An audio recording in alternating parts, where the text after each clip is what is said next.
RS brothers లో ఆషాఢం KG sale మళ్ళీ మొదలైంది. మరెన్నో క్రేజీ ఆఫర్స్ ఖైదీ చేయండి ఆర్ఎస్ బ్రదర్స్.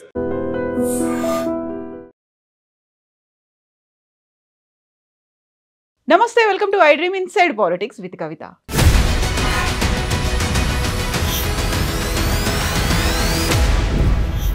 దేశవ్యాప్తంగా ఒక చర్చ పదే పదే వినిపిస్తోంది. తెలంగాణకి సంబంధించి బీఆర్ఎస్ పార్టీ బీజేపీలో విలీనం అవుతుంది అనేటువంటి మాట. ఎందుకని దీని గురించి పదే పదే మాట్లాడుతున్నారు? పదే పదే బీఆర్ఎస్ పార్టీ కూడా వివరణ ఇవ్వాల్సినటువంటి పరిస్థితులు వస్తున్నాయి. స్వయంగా బీఆర్ఎస్ లీడర్ల దగ్గర నుంచి ఈ మాటలు వస్తున్నాయా? బీజేపీ కావాలని చేస్తోందా? ఏం జరుగుతోంది? మనతో పాటుగా ఉన్నారు మాజీ కార్పొరేషన్ చైర్మన్ రావుల శ్రీధర్ రెడ్డి గారు. శ్రీధర్ గారు నమస్కారం. సో మేము ఈ 2-3 years నుంచి ఈ మాట వింటూ వస్తున్నాము, బీఆర్ఎస్ పార్టీ బీజేపీలో విలీనం అయిపోతుంది అనే మాట. ఏదో కొన్ని కండిషన్స్ అయితే పెడుతుంది బీఆర్ఎస్, బీజేపీ యాక్సెప్ట్ చేయట్లేదు అనేది. నో మీరు 2-3 years అన్నారు కదా. ఎగ్జాక్ట్లీ కాంగ్రెస్ పార్టీ ప్రభుత్వంలోకి వచ్చి ఇప్పటికి దగ్గర 20 మాసాలు అయినట్టుంది. అంతకుముందు 1 సంవత్సరన్నర 2 సంవత్సరాలు వాళ్ళు అగ్రెసివ్ క్యాంపెయిన్ చేసినప్పుడు వాళ్ళు బీఆర్ఎస్ని ప్రజల్లో పల్సన్ చేయాలా, వీక్ చేయాలి. కొన్ని వర్గాలు అయితే బీఆర్ఎస్కు బలంగా బీఆర్ఎస్ పరిపాలన పట్ల, కేసీఆర్ గారి నాయకత్వం పట్ల చాలా విశ్వాసం కలిగి ఉన్నాయో వాళ్ళని కొంతమంది దూరం చేయాలనే లక్ష్యంతో, ప్రత్యేకించి మైనారిటీ వర్గాలు అనుకోండి, కొన్ని వర్గాలు బీజేపీని వ్యతిరేకించిన వాళ్ళు ఎవరైతే ఉంటారో వాళ్ళు బీఆర్ఎస్తో బలంగా ఉన్నటువంటి సందర్భాన్ని చూసినప్పుడు ఆ వర్గాలని బీఆర్ఎస్కు దూరం చేయాలా, తద్వారా బీఆర్ఎస్ని బలహీనపరచాలా, తద్వారా ఆ ఓట్ బ్యాంకును మేము తెచ్చుకోవాలని ఒక ఆలోచన విధానంతో ఆ నెరేటివ్ అనేది కాంగ్రెస్ పార్టీ క్రియేట్ చేసింది. బీఆర్ఎస్ బీజేపీ ఒకటని. అదే సమయంలో బీజేపీ వాళ్ళు బీఆర్ఎస్ కాంగ్రెస్ అని ఒక పనికిమాలిన వాదాన్ని వాళ్ళు కూడా తీసుకొచ్చినారు. ఓవరాల్గా ఏమైందంటే కొంతమేరకు అదే మాటను, ఒక అబద్ధాన్ని 10 సార్లు చెప్పి నిజమనే విధంగా ప్రూవ్ చేసే ప్రయత్నం జరుగుతుంది కదా. ఆ రకంగా ఆ పాత సామెత ప్రకారం చెప్పి ఆ నారేటివ్ని కొంత వాళ్ళు ఎస్టాబ్లిష్ చేయగలిగినారు. దాంట్లో కొంతమేరకు విజయం సాధించారు. కాబట్టే కొంత వాళ్ళకు అనుకూలమైనటువంటి ఫలితం అసెంబ్లీలో వచ్చింది. ఆ తర్వాత పార్లమెంట్కి దాన్ని రిపీట్ చేశారు. పార్లమెంట్కి మళ్ళీ బీజేపీకి ఏమో రామ మందిరం, నరేంద్ర మోడీ క్రేజ్, ఇట్లా ఈ రకంగా ఏంటంటే ఆ వర్గాలు దూరం చేయడం కోసం కాంగ్రెస్ పార్టీ మొదలుపెట్టిన విష ప్రచారమే ఇంకా నడుస్తుంది తప్పితే నిజంగా బీఆర్ఎస్ పార్టీకి ఏ పార్టీలో విలీనమయ్యే అవసరం లేదు, ఎవరితో పొత్తు కూడా అక్కర్లేదనే విషయాన్ని పదే పదే కేసీఆర్ గారి దగ్గర నుంచి మొదలుపెట్టి పార్టీ వర్కింగ్ ప్రెసిడెంట్ ఎవరైతే ఉన్నారో కేటీఆర్ గారు, హరీష్ రావు గారు లాంటి ముఖ్య నాయకులు, మిగతా అందరూ కూడా అన్ని స్థాయిల్లో చెప్తూ వస్తూ ఉన్నాం. అయినా కానీ వాళ్ళు ఆ విషయాన్ని పదే పదే ప్రజలకు తీసుకుపోవడం ద్వారా బీఆర్ఎస్ని వీక్ చేయొచ్చు అనేటువంటి ఒక ఆలోచన తప్పితే దీంట్లో నిజము వీసమెత్తైనా లేదు, ఇసుమంతైనా లేదు. కాకపోతే గతంలో అయితే ఏదో స్కాముల నుంచి బయటపడడానికి బీఆర్ఎస్ పార్టీయే స్వయంగా ప్రతిపాదన పెట్టింది అనేది వినిపించేది. ఈ మధ్య కాలంలో అంటే ఆల్మోస్ట్ ఒక 1 year నుంచి లిక్కర్ స్కామ్కి సంబంధించి కవితాని కేసుల నుంచి బయటపడేయడానికే విలీన ప్రతిపాదన స్వయంగా బీఆర్ఎస్ లీడర్లే తెచ్చారు, బీజేపీ కాదంది అనే మాట. ఇప్పుడు ఈ అంశానికి కేటీఆర్ గారు చాలాసార్లు క్లారిటీ ఇచ్చారు, నిన్న కూడా క్లారిటీ ఇచ్చారు. అసలు ఆ ప్రతిపాదన మేము ఎవరి దగ్గరికి తీసుకుపోలేదు, అవసరం లేదని చెప్పేసి. లిక్కర్ కేసు ఉంది కాబట్టి, కవిత గారు కొన్ని రోజులు జైల్లో ఉన్నారు కాబట్టి ఆ సందర్భంగా ఇటువంటి ప్రతిపాదన తీసుకొచ్చారు అని చెప్పి ఒక ఊహజంతమైనటువంటి విషయాన్ని బయట ప్రస్తావించి పదే పదే చెప్పి అది నిజమనే ఒక వాదన క్రియేట్ చేయడం. దాని ద్వారా ఏంటి, పార్టీనే బీజేపీలో కల్పిద్దాం అనుకున్నారు వీళ్ళు పార్టీని నడిపియరు, లేకపోతే పార్టీని బలంగా చేయరు అనే వాదన క్రియేట్ చేస్తే నాయకత్వం, పార్టీ రెండు ప్రజల్లో వీక్ అయితే అనే ఒక ఆలోచన విధానం, ఒక దుర్మార్గపు ఆలోచన విధానం తప్పితే ఈ ప్రచారం చేసే వాళ్ళ దగ్గర ప్రధాన ప్రతిపక్షంగా 39 సీట్లు గెలుచుకున్నారు బీఆర్ఎస్ పార్టీ. కాంగ్రెస్కు బీఆర్ఎస్కి అసెంబ్లీ ఎన్నికల్లో ఉన్నటువంటి ఓట్ల తేడా ఓవరాల్గా చూస్తే 1.6 1.7%. పార్లమెంట్లో 2 జాతీయ పార్టీల నేరేటివ్లో నష్టపోయాను తప్పితే ఇవాళ మళ్ళీ స్థానిక ఎన్నికల్లో ఒక బలంగా ఉన్నటువంటి ఫోర్స్గా బీఆర్ఎస్ పార్టీ ఉంది. బలంగా ప్రధాన ప్రతిపక్ష పాత్ర తెలంగాణలో పోషిస్తుంది. ఎందుకు విలీనం చేయాలని అనుకుంటారు ఎవరైనా కానీ ఇంత బలమైనటువంటి ఫోర్స్ని? రాష్ట్ర వ్యాప్తంగా అన్ని నియోజకవర్గాల్లో బలమైన నాయకత్వం ఉంది, స్థానిక సంస్థల్లో కూడా గెలవగలిగినటువంటి బలమైన సామర్థ్యం ఉంది, రాష్ట్ర స్థాయిలో అన్ని అంశాలను మాట్లాడగలిగి పోరాటం చేపట్టగలిగి కాంగ్రెస్ని ప్రభుత్వాన్ని నిలదీయగలిగే శక్తి ఉన్నటువంటి ఒక బ్రహ్మాండమైన నాయకత్వాన్ని పెట్టుకొని కేసీఆర్ గారి రూపంలో ఎందుకు పార్టీ విలీనం కావాలనుకుంటుంది? ఇది ఉద్దేశపూర్వక ప్రచారం అని మీకు అనిపించట్లేదా? కాబట్టి అంటున్నారు కాబట్టి మీరు అన్నారు ఇప్పుడు క్లారిటీ ఇవ్వాల్సిన పరిస్థితులు వచ్చినాయి కాబట్టి చాలా స్పష్టంగా చెప్తా ఉన్నాం. ఇది ఉద్దేశపూర్వకమైనటువంటి నెరేటివ్, ఉద్దేశపూర్వకమైన ప్రచారం కాంగ్రెస్ పార్టీ క్రియేట్ చేసింది. దాన్ని కొంతమంది బీజేపీ నాయకులు కూడా అవసరార్థం వాడుకుంటున్నారు. నిన్న సీఎం రమేష్ లాంటి వాళ్ళు మాట్లాడారు. వీటికి ఎక్కడ ఆధారము లేదు, దీనికి ఎక్కడ కూడా ఒక సాక్ష్యము లేదు, దీనికి ఎక్కడ కూడా ఒక ఏమంటారు ఉన్న విషయం లేనే లేదు, నిజం లేదు దీంట్లో. ఇది ఓన్లీ ఊహాగానం. ఉద్దేశపూర్వకం ఊహాగానాలు అన్నప్పుడు కూడా స్వయంగా కేటీఆర్ ఢిల్లీలో వెళ్ళి కలిశారు. దానికి సంబంధించినటువంటి సీసీటీవీ ఫుటేజ్లు అనేవి ఉన్నాయి. వచ్చి కలవడం అనేది, వెళ్ళడం అనేది, దాని గురించి సంబంధించి ఇప్పుడు నేను ఇక్కడికి వచ్చానండి. కింద నుంచి మొదలుపెట్టి చౌరస్తా నుంచి మొదలుపెట్టి సీసీటీవీ ఫుటేజ్లు ఉన్నాయి. నేను మీ దగ్గరికి ఇంటర్వ్యూకి వచ్చాను. మీ ప్రొడక్షన్ మేనేజర్ ఇంకోలో వేరే విషయం చెప్పారనుకోండి, రేపు పోయి శ్రీధర్ రెడ్డి మా ఆఫీస్కి పలానా విషయానికి వచ్చాడని చెప్పి ఏం చెప్పాలి నేను అప్పుడు? అది కూడా కరెక్ట్గా కవిత అరెస్ట్ అయి ఉన్న సందర్భంలోనే కేటీఆర్ వెళ్ళి చాలా మంది దగ్గరికి పోయి ఉండొచ్చు. ఢిల్లీకి పోతే పరిచయం ఉన్న వాళ్ళ దగ్గరికి చాలా మందికి పోతారు కేటీఆర్ గారు, తప్పేముంది? ఇప్పుడు నేను పోయినాను అనుకోండి, ఇప్పుడు వరంగల్ పోయినాను, లేకపోతే హైదరాబాద్ మన ఇంకో ఢిల్లీ పోయినాను, బెంగళూరు పోయినాను, చెన్నై పోయాను, మొన్న చాలా మందిని కలిసాను ఫ్రెండ్స్ని అందరినీ. వేరే రాజకీయ పార్టీ వాళ్ళు కూడా ఉన్నారు, తెలిసిన కొంతమంది బ్యూరోక్రాట్స్ ఉన్నారు, స్పోర్ట్స్ మెన్ ఉన్నారు. అంటే ప్రతిదీ కూడా ఏదో ఒక ఎజెండా పెట్టుకొని పోతామా? వై షుడ్ వి అన్నెసెసరీలీ లేని విషయాలని ప్రజల్లో ఒక పార్టీ నాయకత్వం పల్చనే విధంగా ఉద్దేశపూర్వకంగా ప్రచారం చేయడం అనేది ఎవరు ప్రచారం చేసినా వాళ్ళ యొక్క పదవికి స్థాయికి తగ్గ అంశం కాదనేది నా ఉద్దేశం. అట్లా రాజకీయాల్లో వ్యక్తిగతంగా ఉన్న పరిచయాలని అనవసరంగా బయటపెట్టి మాట్లాడి అవతల వాళ్ళని ఉద్దేశపూర్వకంగా నిందలు పాలు చేసే ప్రయత్నం అనేది హుందాతనంతో కూడిన రాజకీయం అనిపించుకునేది నా ఉద్దేశం. వేరే ఏ పార్టీలకి రానటువంటి ఈ విషయం, ఇంత చర్చ పదే పదే బీఆర్ఎస్ చుట్టూయే రావడం, అది కూడా ఇక్కడ తెలంగాణలో కాదు ఢిల్లీ వేదికగానే జరగడం అనేది ఎందుకని? సాక్షాత్తు బీజేపీ రాజ్యసభ మాజీ ఎంపీ అనుకుంటాను, ఇప్పుడు అధికార ప్రతినిధి కూడా ఉన్నారు, జీవన్ లక్ష్మణరావు గారు ఏం చెప్పారు? వైఎస్ చౌదరి ఇప్పుడు టీడీపీలో ఎమ్మెల్యే ఉన్నారు, సుజనా చౌదరి అంటారు, వారిని సీఎం రమేష్ గారిని వీళ్ళని ఆంధ్ర విజయ మల్యాలు అనాలా? వీళ్ళు ప్రజల ధనం దోచుకున్నారు, బ్యాంకులను దోచుకున్నారు, ఈడీ ఐటీ కేసులు ఉన్నాయి వీళ్ళ మీద, వీళ్ళని అని చెప్పి వీళ్ళ రాజ్యసభ సభ్యత్వం రద్దు చేయమని రాజ్యసభ చైర్మన్ ఎథిక్స్ కమిటీకి రాశాడు ఆయన. వాళ్ళు ఇప్పుడు బీజేపీలో జాయిన్ అయ్యి వాళ్ళకి నిర్మా సర్ఫ్ అప్లై అయింది, మొత్తంగా వాషింగ్ మొత్తం క్లీన్ అయిపోయినారు, రమేష్ గారు ఎంపీ అయ్యారు. ఆయన ఒక మాట అనగానే సంజయ్ ఊరికి వస్తాడు, రేవంత్ రెడ్డిని ఒక మాట అనగానే బండి సంజయ్ గారికి వస్తారు. అంటే ఏంటి? ఈ రాష్ట్రంలో భారతీయ జనతా పార్టీ కాంగ్రెస్ నాయకులు కొంతమంది కలిసి బీఆర్ఎస్ పార్టీని పూర్తిగా బలహీనపరచాలా? ఎందుకు? అతి తక్కువ కాలంలో కాంగ్రెస్ పార్టీ మీద వ్యతిరేకత వచ్చింది ప్రజల్లో, పరిపాలన సరిగ్గా చేయలేకపోతున్నారు, చెప్పిన అంశాలను అమలు చేయలేకపోతున్నారు. బీజేపీ అయితే ఉనికి ప్రమాదం ఉన్నటువంటి పరిస్థితులు వచ్చినాయి. ఒక 8 ఎంపీ సీట్లు వచ్చిన తర్వాత కూడా రాష్ట్రంలో ఉన్నదా లేదా, ప్రతిపక్షంగా పనిచేస్తున్నారా, కాంగ్రెస్ పార్టీకి బీ టీమ్గా పనిచేస్తున్నారా అన్నంతగా పరిస్థితులు ఉన్న సందర్భంలో బీఆర్ఎస్ బలంగా కాంగ్రెస్ పార్టీ ప్రభుత్వం మీద పోరాడుతుంది కాబట్టి, ఢిల్లీ స్థాయిలో కేంద్ర ప్రభుత్వం మీద ప్రశ్నలు వేస్తుంది కాబట్టి, గోదావరి బనకచర్ల లాంటి అంశాల్లో మమ్మల్ని వీక్ చేయడమే, బీఆర్ఎస్ నాయకత్వాన్ని వీక్ చేయడమే పనిగా ఈ రెండు పార్టీలు ఒక కార్యాచరణ పెట్టుకున్నారు. దాంట్లో భాగంగా ఈ ప్రచారం అంతా, ఈ నిందలు, వాదనలు, ప్రతివాదనలు, దూషణభూషణలు నడుస్తున్నాయి. వీక్ చేయడమే ఏకైక ఎజెండా అనుకున్నప్పుడు ఓడిపోయిన పార్టీ కదా, ఓడిపోయిన పార్టీని మా పార్టీలో ఎందుకు కలుపుకోవాలి అని బీజేపీ కేంద్ర నాయకత్వమే అంది అనే మాట. అంటే ఎలక్షన్స్ జరిగిన వెంటనే ఈ ప్రతిపాదనని కేటీఆర్ తీసుకెళ్లారు అనే మాట. ఇప్పుడు బీఆర్ఎస్ తెలంగాణ రాష్ట్రంలో బలంగా ఉందా లేదా? తెలంగాణలో బీజేపీ బలంగా ఉందా, బీఆర్ఎస్ బలంగా ఉందా? చిన్న పిల్లోనంటే చెప్తారు. పోనీ అసెంబ్లీ సంఖ్య లెక్కేసుకుంటే కూడా 39 సీట్లు మాకు వచ్చినాయి, 10 మంది పోయినారు, వాళ్ళు పోయినారు. 39 సీట్లు మాకు వస్తే 8 సీట్లు వాళ్ళకు వచ్చినాయి. ఎవరైతే వాళ్ళు ఎంపీలుగా గెలిచి కేంద్రంలో మంత్రి ఉన్న కిషన్ రెడ్డి గారి కాన్స్టిట్యూన్సీలో ఒక్క సీటు బీజేపీ గెలవలే. బండి సంజయ్ ఖుద్ ఓడిపోయినాడు, అరవింద్ ఓడిపోయినాడు, రఘునందన్ రావు ఓడిపోయినాడు. వీళ్ళందరూ వాళ్ళ అసెంబ్లీ సెగ్మెంట్లలో ఓడిపోయిన వాళ్ళే కదా.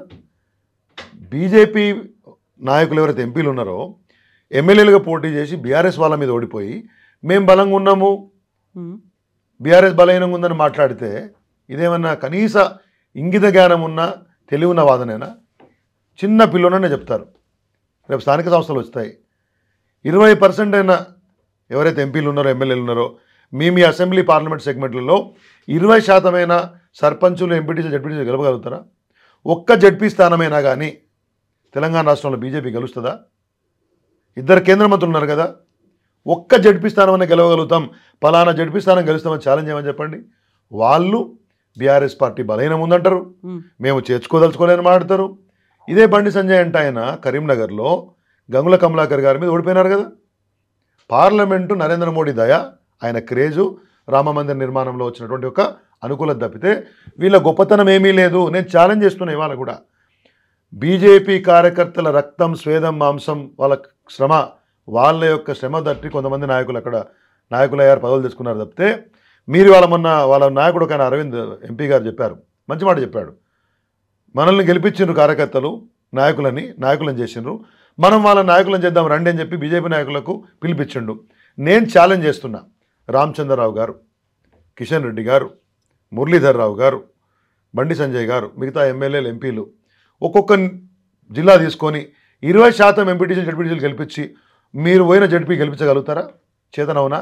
మీరెట్లా బీఆర్ఎస్ పార్టీ బలహీనంగా ఉందంటారు? ఇది బుద్ధి తక్కువ వాదన కాదా అని అడుగుతున్నా. ఇప్పుడు బీఆర్ఎస్ పార్టీ ఓడిపోయింది, ప్రభుత్వంలో లేదు, ప్రతిపక్షంగా ఉంది, మీరు 39 వచ్చాయని చెప్పినప్పుడు ఓటమి గెలుపులు సహజమండి. కాకపోతే 2 సార్లు ప్రభుత్వం ఉన్న విషయం చెప్తలేరే? అదే అంటున్నా నేను, 2 సార్లు ప్రభుత్వం 39 సీట్లతోటి కదా మేము కదా ఓడిపోయింది. మరి కనీనంగా ఓడిపోయినారా? ఇదే వాదన చెప్పే ఇంకెప్పటికైనా బీఆర్ఎస్ నిర్వీర్యం అయిపోతుంది, ఇంకో పార్టీలో కలవాల్సిందే అని చెప్తేనే 10 మంది ఎమ్మెల్యేలు వెళ్ళి కాంగ్రెస్ లో కలిచారు కదా, ఆ టైంలో అది వర్కౌట్ అయింది కదా. కలిసే వాళ్ళు కలుస్తారండి, వాళ్ళ యొక్క వ్యక్తిగత లాభం, వ్యక్తిగత లక్ష్యాలు వాళ్ళు చేసి ఉంటారు. మిగతా 29 మంది ఉన్న ముచ్చట చెప్తలేరు ఎందుకు? గ్రామ స్థాయిలో బలంగా ఎవరున్నారు ఇవాళ? నేను అదే అడుగుతున్నా కదా. బట్ ఇలా మీరు చెప్తున్నట్టుగా కంటిన్యూస్ గా జరుగుతున్నటువంటి ఒక ప్రొపగాండానో, ఒక ప్రచారమో, దీనివల్ల మిగతా ఉన్నటువంటి ఎమ్మెల్యేలో లేకుంటే వాళ్ళకి సంబంధించి ఒక మోరల్స్ దెబ్బతింటున్నాయని అనిపించట్లేదు? అంత వీక్ ఎవరుంటారండి వీళ్ళ ప్రచారాలకు? ఫస్ట్ 10 మంది వెళ్ళిపోయారు కదా ఇలాంటి. అవునండి, వాళ్ళ వ్యక్తిగత లక్ష్యాల కోసం పోయి ఉంటారు, ఏదో వ్యక్తిగత ప్రలోభాలు పెట్టుంటే పోయి ఉంటారు. పోయిన వాళ్ళ గురించి ఎందుకు మాట్లాడాలి? ఉన్నోళ్ళ గురించి మాట్లాడుకోవాలి కదా. వాళ్ళు పోతే ఆ నియోజకవర్గాల్లో మాకు నాయకత్వం లేదా? ప్రతిపక్ష స్థానం నుంచి వాళ్ళు పోరాడాల్సి ఉండే, అదే నియోజకవర్గంలో ప్రతిపక్ష స్థానం నుండి ఇంకో నాయకుడు పోరాడుతాడు బీఆర్ఎస్ నుంచి. ఒక ఎమ్మెల్యే పోతే ఏమైంది అక్కడ? ఇప్పుడు వీళ్ళకి ఏం డౌట్స్ రావట్లేదా? ఇప్పుడు ఉన్నటువంటి ఎమ్మెల్యేలు కావచ్చు, ఉన్నటువంటి లీడర్లకి, కార్యకర్తలకి అనుమానాలు అయితే రావట్లేదా? ఎందుకని బీఆర్ఎస్ పార్టీ మీదే వస్తున్నాయి? ఎవరు బలంగా ఉంటే పండ్ల చెట్టుకు రాళ్ళు పడతాయండి, నడుస్తుండడానికి రాయి తాకుతుంది, ఇట్లా వండుకుంటానికి ఏమవుతుందండి? మేము పోరాడుతున్నాం కాబట్టి, మా నాయకత్వం ఈ కాంగ్రెస్ ప్రభుత్వం మీద పోరాడుతుంది కాబట్టి, వాళ్ళ వైఫల్యాల మీద పోరాడుతుంది కాబట్టి, వాళ్ళ ప్రైవేట్ డీల్స్ గురించి మాట్లాడుతుంది కాబట్టి, వాళ్ళని రోజు ఎక్స్పోజ్ చేస్తున్నాం కాబట్టి, ప్రజల్లో పలచన చేస్తున్నాం కాబట్టి, ప్రజల తరఫున పోరాడుతున్నాం కాబట్టి మా మీద రాళ్ళేస్తారు. ఇప్పుడు బీజేపీలో ఒక్కరు మాట్లాడరు. రాష్ట్రంలో దగ్గర 100 మంది విద్యార్థులు ఇలా గురుకుల పాఠశాలలో చనిపోయారనే ఒక వార్తలు ఉన్నాయి. నిన్న కూడా నాగర్ కర్నూలులో ఫుడ్ పాయిజన్ అయ్యి 50 మంది విద్యార్థులు హాస్పిటల్ పాలైనరు. 7 కేంద్ర మంత్రి కిషన్ రెడ్డి ఎందుకు పోడు నాగర్ కర్నూలుకు? సికింద్రాబాద్కి మంత్రివా? తెలంగాణ రాష్ట్రంలో నీకు బాధ్యత లేదా? హోంశాఖ సహాయ మంత్రి అంటే దేశ అంతర్గత వ్యవహారాలకు సహాయ శాఖ మంత్రి, ఎందుకు నాగర్ కర్నూలు పోవు? ఆడ ఫుడ్ పాయిజన్ అయిన హాస్పిటల్ పడ్డోళ్ళు పేద బడుగు బలైన వర్గాల పిల్లలే కదా. ఎందుకు డీకేఆర్న గారికి వాళ్ళు కనపడరు? ఎందుకు రామచంద్రరావు కనపడరు అక్కడ? అంటే ప్రజల గురించి పోరాడే శక్తి వాళ్ళ దగ్గర లేదండి. నేను చాలా ఛాలెంజ్ చేసి చెప్తున్నా, మేము పోరాడుతున్నాం కాబట్టి. గురుకుల బాట పెట్టినాం, పోరాడినాం. 2500 రూపాయలు ఇవ్వలేదు, పోరాడుతున్నాం. తులం బంగారం కళ్యాణ లక్ష్మి ఇవ్వలేదు, పోరాడుతున్నాం. జాబ్ క్యాలెండర్ ఇవ్వలేదు, పోరాడుతున్నాం. యూరియా సరిగ్గా రైతులకు ఇస్తలేరు, వెనకట్లాగా మళ్ళీ చెప్పులు పెట్టి లైన్లు పెట్టి 4ంటికి వచ్చే సందర్భాలు వచ్చినాయి, పోరాడుతున్నాం. కరెంట్ టైంకి వస్తలేదు, పోరాడుతున్నాం. లాండ్ ఆర్డర్ దెబ్బతింది, పోరాడుతున్నాం. పోరాటోని మీద అవతలోడు నిర్బంధం వేస్తాడు, ఇంట్లో పండుకున్న మీద నిర్బంధం చేస్తారండి. సల్లంగా 8 మంది ఎంపీలు, 8 మంది ఎమ్మెల్యేలు, 7 ఎవరికి తెలియదు. ఒక్కటి ఇవాళ పేపర్ తెప్పిద్దాం, పోయిన వారం రోజుల పేపర్ తెప్పిద్దాం మనం ఇక్కడికి. న్యూస్ పేపర్లు వస్తాయి కదండి, 3-4 పేపర్లు తెప్పియండి. బీఆర్ఎస్ పార్టీ ఏం ప్రశ్నిస్తుంది, బీజేపీ ఏం చేస్తుంది రాష్ట్రంలో, చర్చ పెట్టుకుందామా? ఇక ఆయన మమ్మల్ని బలహీనంగా ఉన్నాడని బండి సంజయ్ అంటే ఆయన ఎటు పడితే మాడుతున్నాడు. నువ్వు ఎమ్మెల్యే ఓడిపోయినవరా నాయన? ఎంపీ అనేది బట్ ఇప్పుడు కేంద్ర సహాయ మంత్రిగా ఉన్నారు, హోమ్ మినిస్ట్రీకి సహాయ మంత్రిగా. అయితే పార్టీలో ఆయనకు సీనియారిటీ ఉంది కాబట్టి, ఎంపీ గెలిచాడు కాబట్టి పదవి ఇచ్చారు, దాన్నే తప్పుపట్టట్లే. ఆయన పార్టీలో పనిచేసిన సుదీర్ఘంగా పార్టీ నీకు అధికారం ఇచ్చింది, ఇచ్చిన అధికారాన్ని దేనికి వాడుతున్నావు? ఈ రాష్ట్రంలో నీ పార్టీ ప్రతిపక్షం. ఈ పార్టీ ఈ పార్టీ బీజేపీ అనేది తెలంగాణ ప్రతిపక్షం, అధికార పార్టీకి తొత్తుగా మారితే ఎట్లా? మీకు ఒక గొప్ప విషయం చెప్తా. ఒకనాడు నేను బీజేపీలో పనిచేసిన కొన్ని రోజులు కదా, చాలా సుదీర్ఘంగా పనిచేసిన కదా. ఒకనాడు ఈయన పేరేంది, మనోహర్ పరికర్ గారు అని గోవా ముఖ్యమంత్రి ఉండే, అప్పుడు డిఫెన్స్ మినిస్టర్ ఆయన హైదరాబాద్కి వచ్చిండు. వస్తే అప్పుడు రాష్ట్ర కార్యవర్గ సమావేశాలు అవుతుంటే ఆయనను ముఖ్య అతిథిగా వచ్చి సాయంత్రం పూట ఒక క్లోజింగ్ మీటింగ్ ఉంటుంది కదా, క్లోజింగ్ సెరమనీ, మీ ప్రసంగం ఇవ్వండి, ముగింపు ప్రసంగం ఇవ్వమంటే ఆయన డయాస్ ఎక్కి సింపుల్ ఒకటే మాట చెప్పాడు. కొన్ని మాటలు చెప్పి ఆప్కు యహా పర్ సర్కార్ మే ఆనా హై, పైలే విపక్ష బనో అని చెప్పిపోయిండు. ఇక్కడ ఈ రాష్ట్రంలో మీరు అధికారం కావాలనుకుంటున్నారు కదా, ముందు ప్రతిపక్షం కాండి అని చెప్పిపోయిండు. అంటే ఆయనకి ఏమర్థమైంది, ఇక్కడ వీళ్ళు పోరాటం చేస్తలేరు, ఉత్త తమాషా చేస్తున్నారు అర్థమైంది. నేను అదే చెప్తున్నా మీకు, ఇక్కడ ముందు మా మీద కాదు మీరు పోరాడింది, మీరు ఇక్కడున్న ప్రతిపక్ష పార్టీగా తెలంగాణ రాష్ట్రంలో ప్రతిపక్షంగా ఉన్న 8 మంది ఎమ్మెల్యేలు, 8 మంది ఎంపీలు కాంగ్రెస్ ప్రభుత్వ వైఫల్యాలని, రేవంత్ రెడ్డి వైఫల్యాలను కదా మీరు ప్రశ్నించాలే. మమ్మల్ని నిడిదే వస్తుంది, మేము ఆల్రెడీ ప్రతిపక్షంలో ఉన్నాం, రేపు పొద్దున అధికారంలోకి పోతాము, మీరు గానే ఉంటారు. మీ పద్ధతి అనేది మీ వ్యక్తిగత అవసరాల కోసము, మీ వ్యక్తిగత లక్ష్యాల కోసము బీజేపీ కార్యకర్తల శ్రమను బూడిదలో పోసిన పన్నీరు చేస్తున్నారు కదా. వాళ్ళు కింద కొట్లాడతారు, మీరు పైన దోస్తాన్ని చేస్తారు కాంగ్రెస్ నాయకులతోటి. జీవితం అంతా మిలాఖత్ రాజకీయమే కదా మీది. విలీన ప్రతిపాదనలు, చర్చలు అనేది ఢిల్లీ వేదికగా జరుగుతున్నాయి కాబట్టి ఫామ్ హౌస్కి మాత్రమే కేసీఆర్ పరిమితం అయ్యారు, బయటికి రావట్లేదు, మాట్లాడట్లేదు అనే వాటికి ఏం చెప్తారు? కేసీఆర్ ఏం మాట్లాడాలి, ఎప్పుడు ఎక్కడికి రావాలి, వారింట్లో వారు ఉన్నారు, వారు ఫామ్ హౌస్ వారింటిని ఎంచుకున్నారు, అది గజ్వేల్ నియోజకవర్గంలో ఉన్నది. వారి నియోజకవర్గంలో వారింట్లో ఫార్మర్ హౌస్ అని చెప్పినాం, ఉన్నాము. కాంగ్రెస్ పార్టీ నాయకులు ఎవరికి కూడా ఫామ్ హౌజులు లేవా? మేమేమో ఫామ్ హౌస్లలో విల్లాలు ఉంటే వాళ్ళు ఏమైనా రోడ్డు పక్కన టెంట్లు వేసుకొని లేకపోతే టెంపరీ గుడిసెలు వేసుకొని ఉంటున్నారా? ఏం పిచ్చి మాటలండి. కేసీఆర్ గారి గురించి మాట్లాడేంత అర్హత వీళ్ళకి ఎవరికైనా ఒకరికైనా ఉన్నదా? ఆయన సుదీర్ఘ రాజకీయ ప్రయాణము, ఒక ఎమ్మెల్యేగా పనిచేసినారు, ఎంపీగా పనిచేసినారు, కేంద్ర మంత్రిగా పనిచేసినారు, రాష్ట్ర మంత్రిగా పనిచేసినారు, డిప్యూటీ స్పీకర్ పనిచేసినారు, ఉద్యమం నడిపినారు, ముఖ్యమంత్రి అయినరు. మీకు వాళ్ళకి పోలిక ఏందండి? సంజయ్ గింజలు వీళ్ళకి ఏం పోలిక కేసీఆర్ తోటి? నక్కకు నాగలోకి అనుకున్న తేడా ఉంటుంది. కొన్ని పార్టీలు కొన్ని సందర్భాల్లో వాళ్ళ పార్టీల వ్యవస్థలను అనుసరించి పదవులు ఇచ్చినంత మాత్రాన సమాజంలో అందరూ గొప్పోళ్ళు కాదండి. ఏ మంత్రిత్వ పదవి ఉంటుందో దాని గురించి పార్లమెంట్లో చర్చ వస్తే మనకు సమాధానం చెప్పరాదు, వీడికి వచ్చి లాస్ట్గా మాట్లాడతారు ఆయన. ఇవాళ నిన్న మొన్న మమ్మల్ని అడ్డగోలు మాటలు మాడుతుంది కాబట్టి నేను అంటున్నా, అవసరం కూడా లేదు మాకు మాట్లాడేది. మా బీఆర్ఎస్ పార్టీ వైపు నుంచి ఇప్పుడు లక్ష్యం అంతా రేపు పొద్దున స్థానిక సంస్థలలో గెలవాలి. ఎందుకు గెలవాలి? ప్రజలు ఆగమవుతున్నారు, ఈ కాంగ్రెస్ ప్రభుత్వం చెప్పిన హామీలు అమలు చేయట్లేదు, వాటి మీద పోరాడాలి. మేమంతా ఈ దృష్టి పెట్టుకుంటే వీళ్ళేమో అధికార పక్షాన్ని ప్రశ్నించేది పోయి పొద్దులేస్తే మమ్మల్ని తిట్టే కార్యక్రమం పెట్టుకున్నారు. అంటే మీరు ఇంకా ఎక్కువ పోరాటాలు చేయాల్సినటువంటి అవసరం ఉందని చూపిస్తారు. వాళ్ళు మాకు చెప్పేది ఏంది? ఇంట్లో అనుకున్నాడు మాకు చెప్తాడా? మా పని మేము చేస్తున్నాం. ఇప్పుడు నిన్న ఆడ నాగర్ కర్కున్న ఫుడ్ పాయిజన్ అయిందంటే హరీష్ రావు గారు ఆగమేఘాల మీద పోయినారు.